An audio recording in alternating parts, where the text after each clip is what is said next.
Tut üstüne çayını ya. Ne? Ne bu var?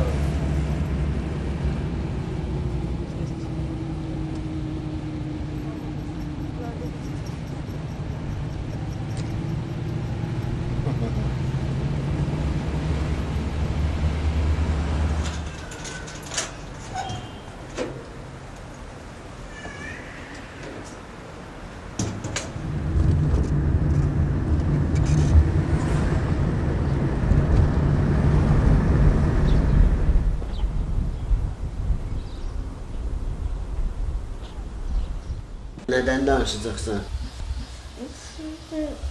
Neden sen danışırsan çok? Ha?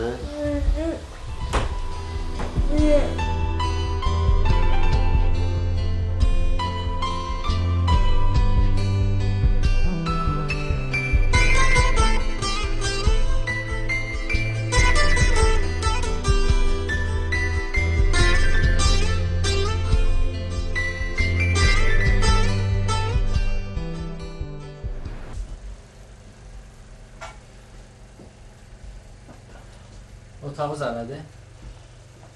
Otak. Ama bırak. Bu otak bir de Gördüğünüz bu aşpazxana, hamam tuvalet bahemdi. Bir kvadratdaki qardırobdu, paltarlar yerə. sizin hamam, tuvalet ve aşpaz mutfağımız Bəli, bura. aynı yerden. Bəli. Burada yemek pişiririz. Bəli. Bura mənim yaşadığım evdir. Qışda soyuqdan ölürük, yayda istidən.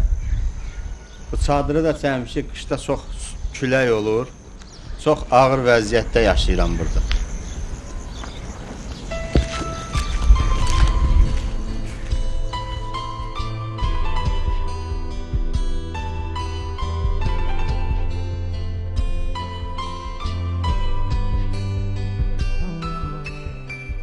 ...1995-ci ildən İran adlanan ölkəni tərk edib Azərbaycana pənah gətirmişəm. 17 avqust 2003-cü ildə biz ölkəni tərk etmək məcburiyyətində qaldıq. Oradan birbaşa biz Azərbaycana gəldik. 2003-dən yanvarından mən Bakıda yaşayıram. Yəni burada da BMT-yə müraciət elədim. 22 fevral 2004-cü ildə UN-ə müraciət elədim. UN-də Könül xanım oranın əməkdaşlarından biri idi. O dedi ki, siz Azərbaycan tərəfindən müraciət eləyin, qeydiyyata düşün, bizə sizinlə müsahibə aparacaq. Azərbaycanla bizim UN-in, yəni UN-in baş nümayəndəliyinin olan müqaviləyə görə Azərbaycan özü mühacirlərlə müsahibə aparmaq üstələnibdir. O üçün də siz Azərbaycan tərəfinə də müsahibə verməlisiniz. Bir 7 il burada müraciət eləməmişdim BMT-yə ya Qaçqın.com-a. 7 ildən sonra müraciət etdim. Mənə Azərbaycan statusunu verdilər. Azərbaycan qəbul etdi. Qaçqın vəsiqəsindən məni təmin elədilər. Qaçqın.com-a müraciət elədik. Bizdən müsahibə götürdülər və bizə qəbulluq verdilər. 1600-1700 dolarla mən Bakıya gəldim.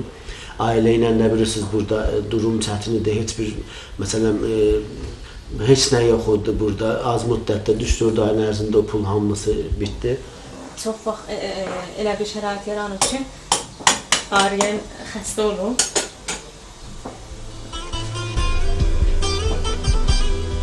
Sadə bir qəpik quruşlu bir dərmana da pul tapdı.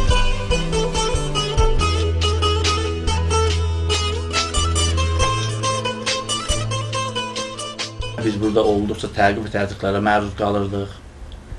Burada olmaz hadisələr baş verdi. Biz məsələ ilə bağlı dəfələrlə Azərbaycan müvafiq orqanlarına müraciət elədik. Amma nəticə vermədi. Axırda biz polisə müraciət elədik. Polis məsələni MTN-ə həvalə elədi. Azərbaycan Milli Təhlükəsizlik Nazirliyinə həvalə elədi. Amma yenə də bir nəticə baş verdi. Yəni, demək o təzyiqlər, o gütmələr, izləmələr davam elədi uzun müddət. Qaçqınlığın da bir vəsiqə verib bizə. Bu kimdə qalır? Bundan heç bir telefon da almaq olmur. Nömrə də yəni. Şəxsiyyət vəsiqəsi. Yəni etibarsız bir vəsiqədir. Heç nə yox idi. Sadəcə əyin başımızı da gəlmişdik. Elə bir şərait var idi ki, mən bir evə köçmüşdük. O evdə də heç nə əşyalısı bahalı ev eşiyi idi də. Hətta belə qab-qacağı belə ki, bir boşqabı, bir qaşığı olsun yox idi.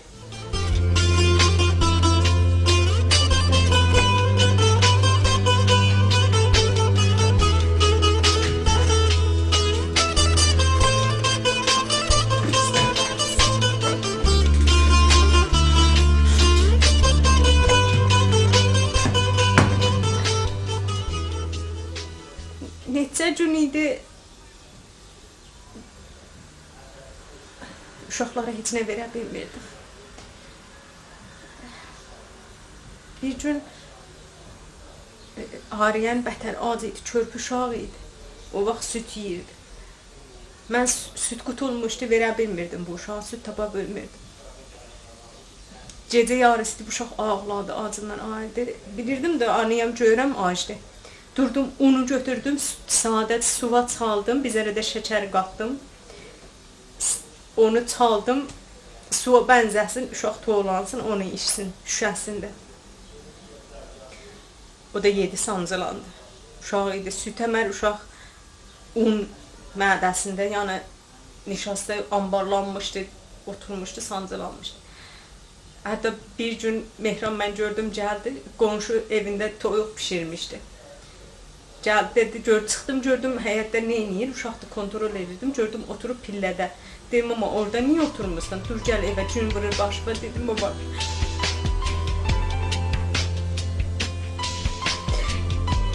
Dedi, ama halacı toyuq pişirir. Oturmuşum, yeməğini yiyirdim.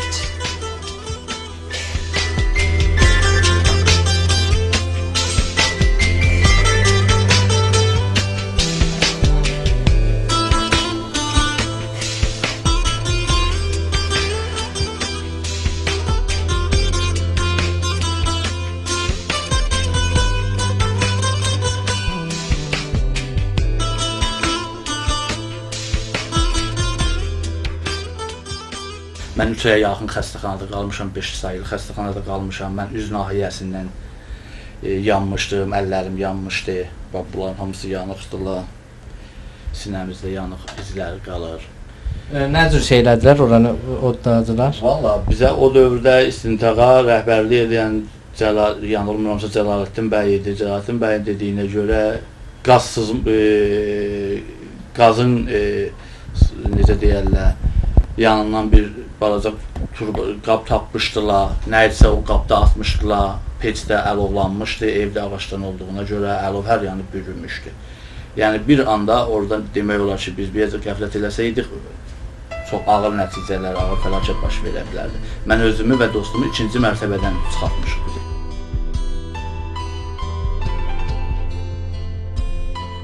Bu hər halda ya indi İran kəşfiyyatı tərəfindən və yaxud hər halda bizə bəlli olmayan, amma qərəzli bir hadisə, qərəzdən törədilmiş bir hadisə idi. Ya hər hansı burada bir problem olanda Allah eləməsin, mən etibarnamə verə bilmirəm, heç bir şey. Yəni heç nəyə hüququmuz çatmır. İşə icazəmiz yox. Zaks eləyə bilmərik, evlənməyə icazəmiz yox. Uşağımızı öz adımıza vura bilmərik, nə bilim, belənç. Heç bir şey, yəni mənasız. Yəni siz Azərbaycan dövləti qəbul edib. Bəli, bəli. Və bu kağızı verib, sizə kimlik vermirlər. Budur da. Yəni kimliyiz odur. Kimliyim budur, bunun da 3 ildir vaxtından keçib. 3 il ərzində elə bunu verib. Bu 3 aydan bir dəyişirlər bunu. Amma o heç işə yaramır. Nəyə yarayır ki? Gəl gedək mənimlə bir dənə göt telefon nömrəsi ala bilirsik bununla.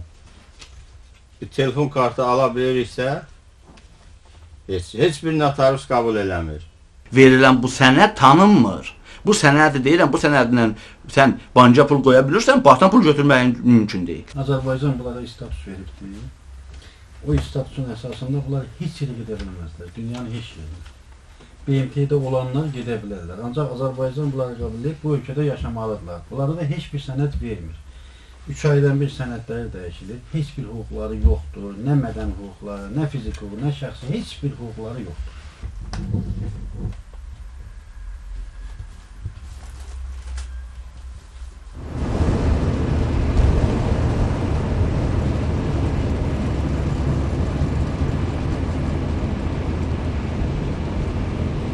Təhlükəsizliyimizin təmin olunmadığını əsas alaraq rəsmən mən Qasımxova müraciət elədim yazılı şəkildə ki, bizim ya burada təhlükəsizliyimizin təmin olunmasına cavabdeh olun, ya işlərdə bizim işimizi verin güvəyinə.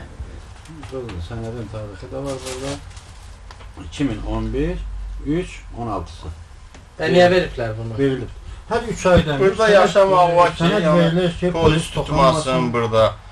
Amma ondan başqa ayrı bir şey yaramır. Sadəcə polis. Ayrı bir şey yaramır o yəni.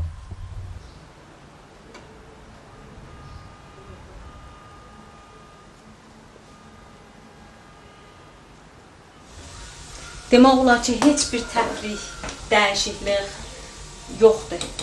Sadəcə bu 4 divardır, bir də uşağım, bir də mən. Devlətin hər hansı bir köməyi var uşaq. Heç. Salam de. Denə salam. Düşsün səsin, düşsün. Denə salam.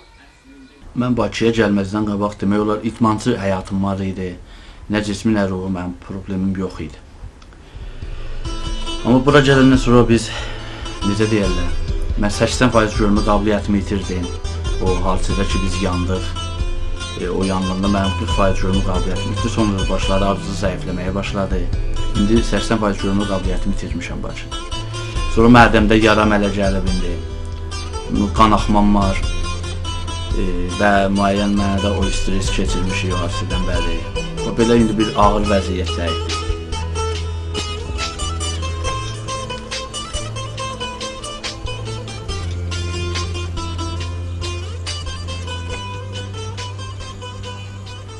Bu evdə demək olar ki, bütün çətinliklər var. Bu evdə heç bir şərait yoxdur ki.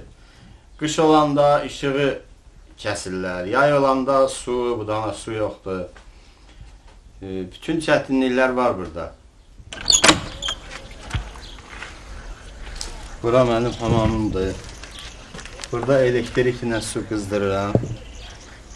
Kasadır, oturmaq üçün, əl yüz yumaq üçün.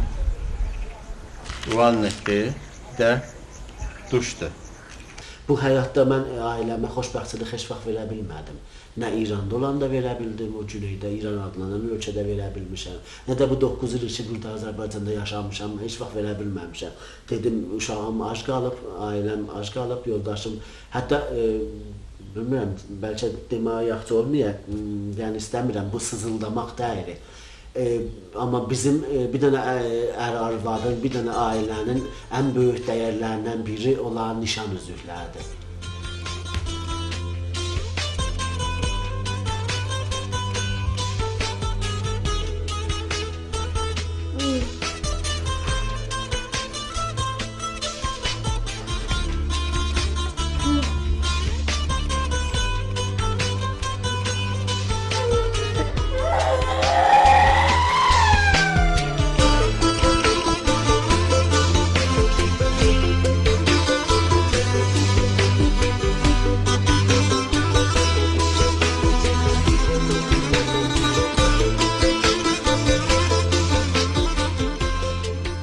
O qədər biz Bəyət Nasir dediyi sözü yarımçıq qaldı. O qədər, yəni elə şəraitlərdə yaşayırdıq ki, mən bir neçə gün ki, aclıq çəkdi o filan behman, məcbur oldum. Bir dənə nişan üzüyüm var idi, onu apardım, satdım. Onun yerinə çörəkdən, nə bilim, biraz pənirdən, ondan bundan aldım, gətirdim ki, o da hər halda bir 5-10 günü deyilirdi da, yəni qədər 5-10 günə qədər idi, ondan çox ola bilmirdi.